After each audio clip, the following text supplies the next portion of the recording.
Hi, this is Eric Gwendolyn. Today I'm going to show you how to manage your JavaScript with Gradle JS. Here I have a sample project that's an Octopress blog.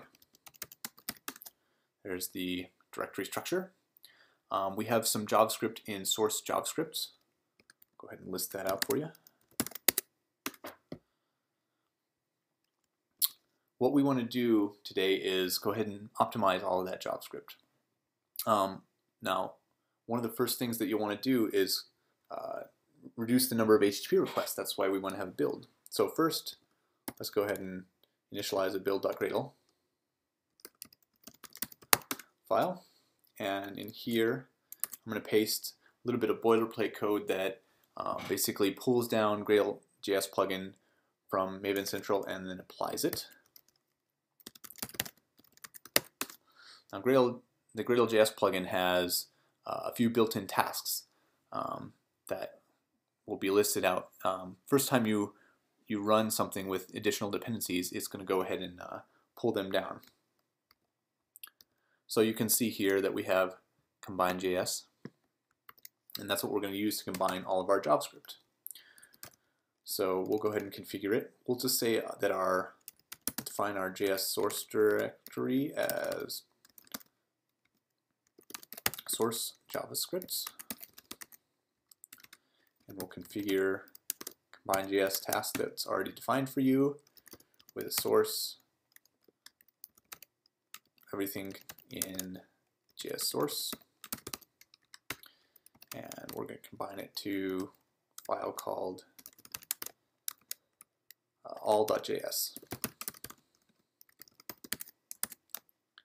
Okay, so now I can run Gradle combine.js,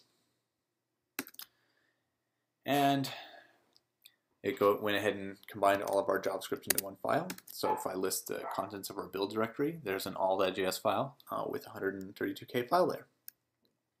Great. Also notice that we didn't have to pull down dependencies again. Those are all cached locally by Gradle. All right. So now we want to make our combined file smaller by using a minifier. So we'll configure the minify.js task, and we'll set its source to the output of the combine.js task. This is called task inference. It's a feature of Gradle. So I can say file, our builder will create a file called all-min.js. And we're going to specify some options for a closure compiler and make it a little bit quieter.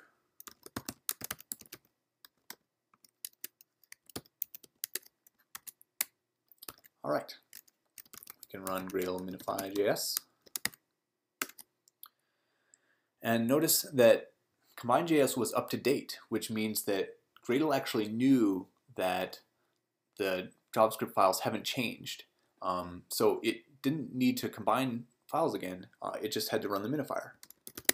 Now if I list build directory, we have an all-min, which is 79K, but we can do better.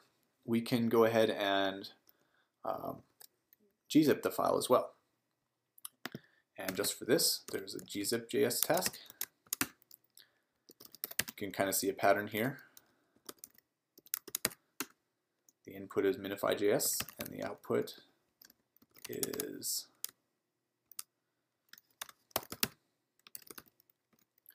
and we'll go ahead and version this file. So we'll say all.version.min.js, and we need to find a version. So def version is 1.7.2.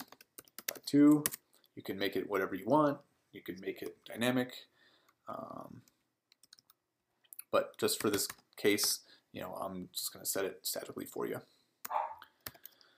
So now if I run Gradle gzip.js, it knows that it depends on combine and minify. And if I list my build directory, we have an all.1.7.2.min.js, and it's about 75% smaller than our combined all.js file, which is pretty substantial. Now we just have one JavaScript request for JavaScript, and it's much smaller payload. which is awesome. This is the reason why we build our JavaScript. Now, just to show you that Gradle knows that we're editing our source files, I'm going to go ahead and edit one. So if I vim source JavaScript custom, and I add a new global, say console, and if I run Gradle JS, it knows that one of the source files has changed, so it actually recombines, reminifies, and re-gzips the file. Now, it actually doesn't re-gzip the file because it's in a comment, right? That comment was just for JS hint, so everything's the same. You can see the contents of our build directory with the dates are a little bit later for the minified and combined file. So it really works. Now, lastly, we have this great gzip file and everything, but we versioned it, so we have to update all of the references to it.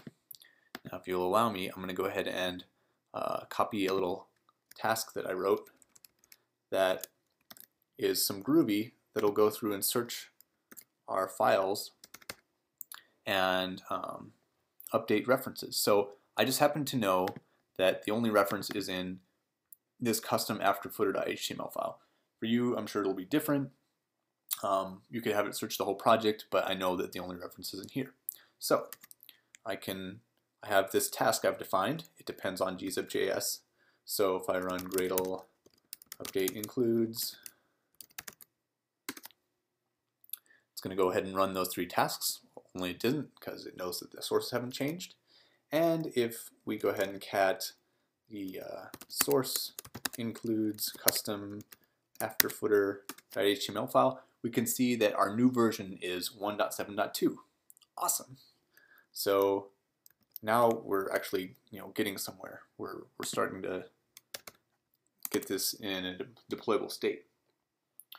But lastly, we actually want to host our assets on the CDN, like Amazon CloudFront, right? And Amazon has some tools called JetSet and an add task that will allow us to automatically upload a file and give it some properties.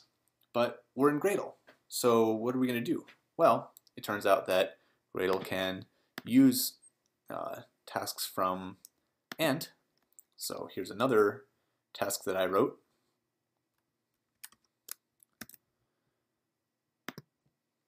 Just copy this in there. And this is going to use the S3 library, and so I need to download that dependency automatically. So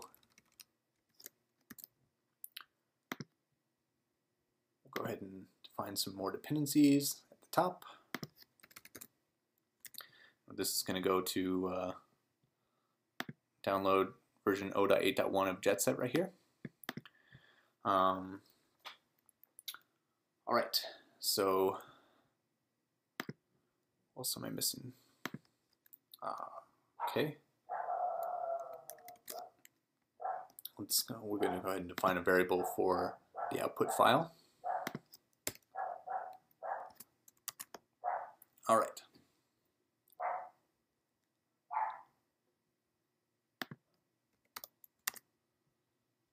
Actually, just make these the same there, and we can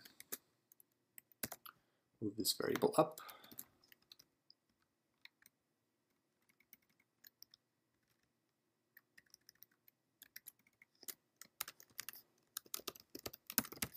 Great. All right, so S3, you have to use an access secret key, which we can define in a Gradle.properties file that I'm not going to show you because it's secret. But just know that you can keep these things in a separate file and then just add it to your gitignore to keep those private. So now I can run Gradle upload artifacts to S3.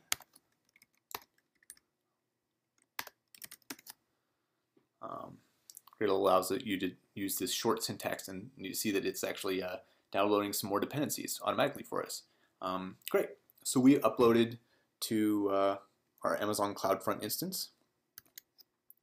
And we can go to, mine is static.arrowin.com/js/all.1.7.2.min.js.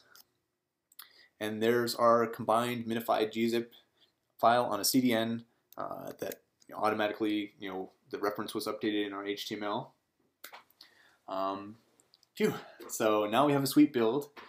We can run it manually, or we can put it on a continuous integration server like Jenkins. So that's all for now. Go to git.io/GradleJS to check out the project and for more information. Thank you.